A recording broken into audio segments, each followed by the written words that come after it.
नमस्कार दोस्तों, आप सभी का स्वागत है आप सभी के अपने यूट्यूब चैनल परीक्षा की शिक्षा में। तो मैं आशा करता हूँ कि आप सभी अच्छे होंगे और आपकी जो यूपी सीपीटी की तैयारी है एकदम अच्छे तरीके से चल रही होगी। मुझे विश्वास है कि आपको जो कल फिजिक्स की आपकी पहली क्लास मिली थी भौतिक विज्ञान की, आपको अच्छी लगी होगी। अच्छी लगी तो अपने दोस्तों के साथ शेयर कीजिए और बाकी क्लासेस को भी अटेंड कीजिए। उसमें भी आपके अच्छे अच्छे क्वेश्चन मतलब कराए गए हैं जो आपके एग्जाम में आने वाले महत्वपूर्ण क्वेश्चन है उसके रिलेटेड। तो चलिए, आप हमारे चैनल पर अगर पहली बार आए हैं तो चैनल को सब्सक्राइब करके जुड़ जाइए। आपकी जो हम रेगुलर बेसिस पे क्लास वाइज और टॉपिक वाइज तैयारी करवा रहे हैं। तो देखिए, आज की आपकी जो उसकी फिजिक्स की आपकी दूसरी क्लास है। इसमें आपके दो बहुत ही इंपॉर्टेंट टॉपिक है, गति के नियम एवं बल। अब आपका दूसरा है कार्य शक्ति एवं ऊर्जा। ठीक है। तो क्लास में जितने भी क्वेश्चन आएंगे उसको अटेंड करने की कोशिश कीजिए और लास्ट में मुझे कमेंट करके बताइएगा कि आपने कितने क्वेश्चन अटेंड किए और कितने क्वेश्चन आपके राइट हुए। ठीक है। तो चलिए देखते हैं आपका पहला क्वेश्चन आपसे क्या पूछेगा, गति के नियम एवं बल के बारे में। चलिए, तो इसका पहला क्वेश्चन देखते हैं आपसे क्या पूछेगा। आराम से क्वेश्चन पढ़िए और बताने की कोशिश कीजिए इसका राइट आंसर क्या हो जाएगा। ठीक है। एक समान वेग से चल रही गाड़ी में एक व्यक्ति प्लेटफॉर्म पर एक गेंद गिराता है। प्लेटफॉर्म पर खड़े एक प्रेक्षक द्वारा देखी जाने वाली गेंद का पाथ कैसा होगा।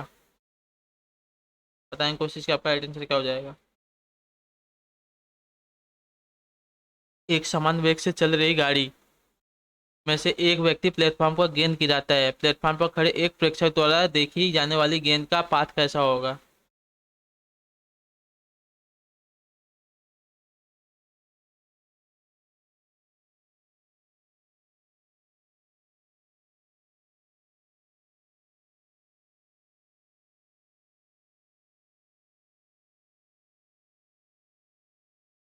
तो देखिए, आपका ऑप्शन नंबर सी आ जाएगा, पड़ाव लय। ठीक है। आपका जो एक समान वेग से दो गाड़ी चल रही है उसमें से एक व्यक्ति प्लेटफॉर्म पर एक गेंद गिराता है, तो प्लेटफॉर्म पर खड़े एक जो प्रेक्षक द्वारा देखी जाने वाली गेंद का पाथ कैसा होगा। तो परावलय होगा। ठीक है। आपका ऑप्शन नंबर सी राइट हो जाएगा। क्वेश्चन नंबर 20 पे चलिए अगला क्वेश्चन देखते हैं। जब किसी वस्तु की गति त्वरित होती है तो वह कैसी होती है। बताने की कोशिश की आपका आइडेंटिटी क्या हो जाएगा। जब किसी वस्तु की गति त्वरित होती है तो क्या होता है। 21 पे बताने की कोशिश की आपका आइडेंटिटी क्या हो जाएगा दोस्तों।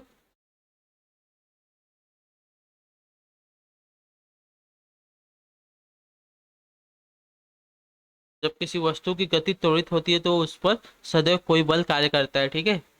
उस पर सदैव कोई बल होता है जो कार्य करता रहता है, तब उसकी जो गति है वो त्वरित होती है। तो ऑप्शन नंबर आपका डी राइट हो जाएगा 21 पे। चलिए अगला क्वेश्चन देखते हैं। 22 नंबर आपसे क्या पूछा है। न्यूटन का प्रथम गति नियम संकल्पना देता है, किसका देता है बताने की कोशिश कीजिए। न्यूटन का जो गति का प्रथम नियम है वो किसकी संकल्पना देता है। ऊर्जा का, कार्य का, संवेग का या जड़त्व का। तो जो प्रथम नियम का जो न्यूटन के प्रथम नियम का जो संकल्पना है आपका जड़त्व का है। ठीक है। तो ऑप्शन नंबर आपका डी राइट हो जाएगा दोस्तों, याद रखिएगा। चलिए अगला क्वेश्चन देखते हैं। 22वां हो गया आपका। 23वां देखिए क्या पूछेगा। गैलीलियो के गिरते शरीर के नियम को और किस नाम से जाना जाता है। बताएं कुछ। गैलीलियो के गिरते शरीर को के नियम को और किस नाम से जाना जाता है। तो इस पे बताइए आपका राइट आंसर क्या हो जाएगा दोस्तों।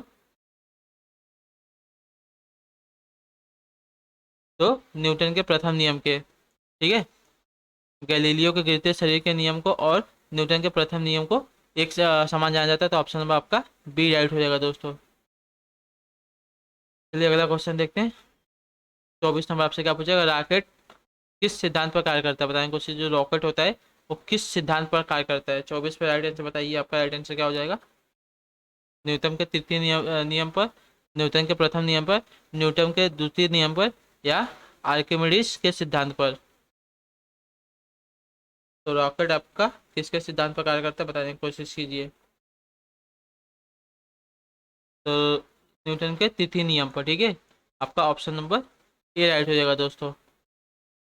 चलिए अगला क्वेश्चन देखते हैं। 25 नंबर आपसे क्या पूछेगा। गोली छोड़ने के बाद राइफल पीछे की ओर प्रतिक्षेपित होती है, इसका कारण क्या है। गोली छोड़ने के बाद जो राइफल होती है वो पीछे की ओर प्रतिक्षेपित होती है, इसका क्या कारण है।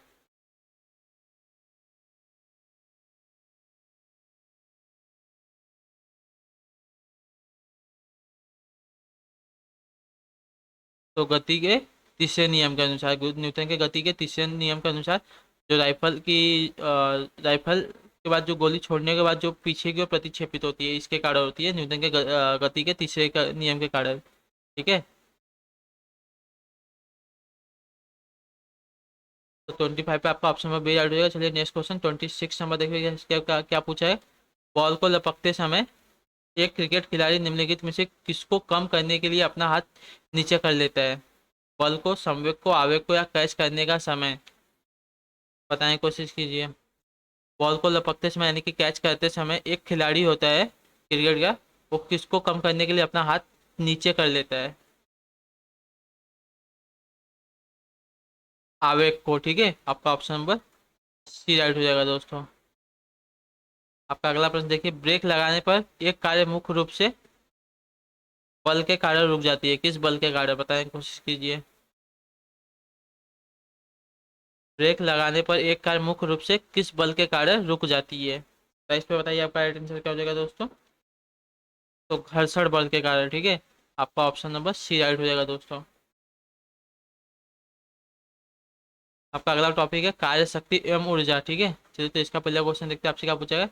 एक मनुष्य एक दीवार को ढकेलता है तथा उस इसको विस्थापित नहीं कर पाता, तो वह क्या है, बताइए। एक मनुष्य एक दीवार को ढकेलता है तथा इसको विस्थापित नहीं कर पाता, तो वह, बताइए क्या कैसा कार्य कर रहे हो।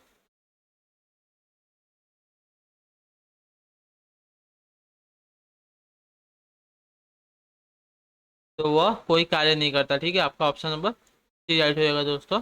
एक मनुष्य अगर दीवार को ढकेलता है तथा इसको विस्थापित कर पाता है, तो वह कोई कार्य नहीं करता है। आपका ऑप्शन नंबर सी राइट हो जाएगा। चलिए अगला क्वेश्चन 29 नंबर देखिए क्या पूछेगा। यदि एक बल F को किसी पिंड पर लगाने से उस पिंड को V यानी कि वेग प्राप्त होता है, तो पिंड की शक्ति होगी, बताने की कोशिश कीजिए कैसी होगी। यदि एक बल है आपका F, किसी पिंड पर लगाने पर उसे पिंड को वेग यानी कि वेग मतलब भी वेग प्राप्त होता है, तो पिंड की शक्ति कैसी होगी।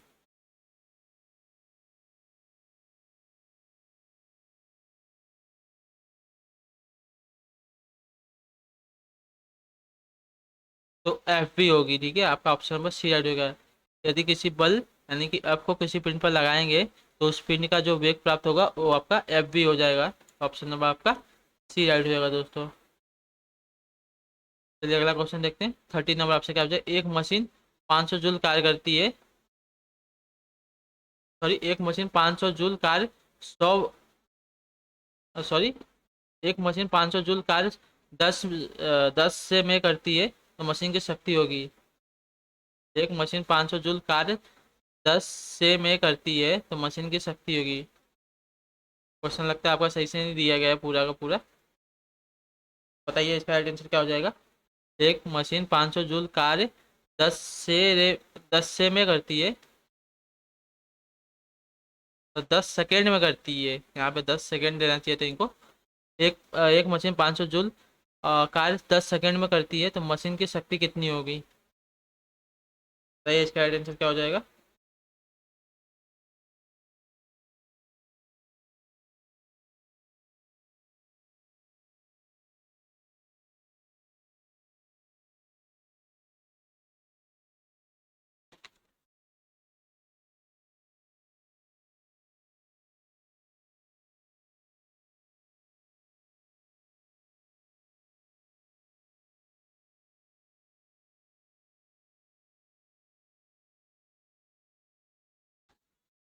तो 30 पे आपका ऑप्शन नंबर सी राइट हो जाएगा दोस्तों, 50 वाट। ठीक है,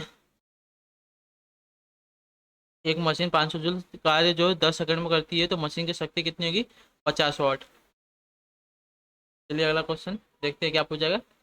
मानव की विहित ऊर्जा का सबसे पुराना रूप है, बताने की कोशिश कीजिए। मानव की विहित ऊर्जा का सबसे पुराना रूप कौन सा है।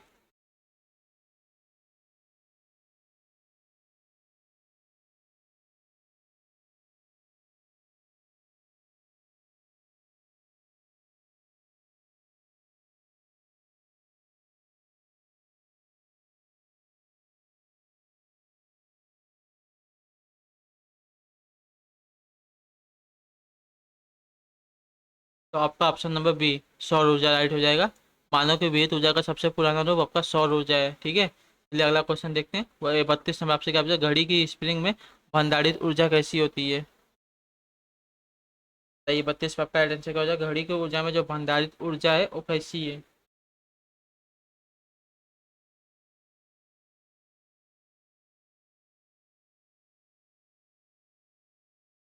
तो स्थितिज ऊर्जा है। ठीक है, स्थितिज ऊर्जा आपकी है घड़ी के स्प्रिंग में जो भंडारित ऊर्जा है। ऑप्शन नंबर आपका बी राइट हो जाएगा। चलिए अगला क्वेश्चन देखते हैं। 33 नंबर आपसे क्या पूछा, कोयले में वाणिज्यिक रूप से पैदा होने वाला ऊर्जा को कहते हैं, क्या कहते हैं बताएंगे। कोयले में जो वाणिज्यिक रूप से पैदा होने वाले ऊर्जा को हम क्या कहते हैं। प्रकाश ऊर्जा, गतिज ऊर्जा, ताप ऊर्जा या स्थितिज ऊर्जा। तो ताप ऊर्जा। ठीक है, आपका ऑप्शन नंबर सी राइट हो जाएगा दोस्तों। चलिए नेक्स्ट क्वेश्चन देखते हैं। 34 नंबर क्या पूछे, जल विद्युत संयंत्र का क्या परिवर्तित करता है, बताएं कुछ। जल विद्युत संयंत्र है वो आपका क्या परिवर्तित करता है।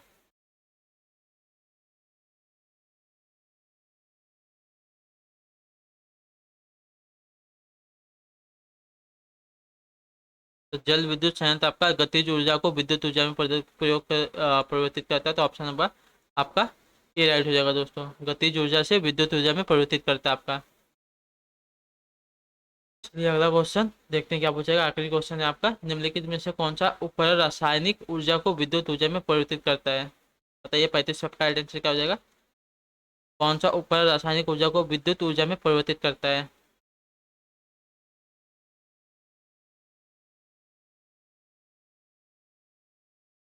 तो रासायनिक ऊर्जा को विद्युत ऊर्जा में परिवर्तित करने वाला वो बैटरी होता है। तो ऑप्शन नंबर आपका बी राइट हो जाएगा दोस्तों।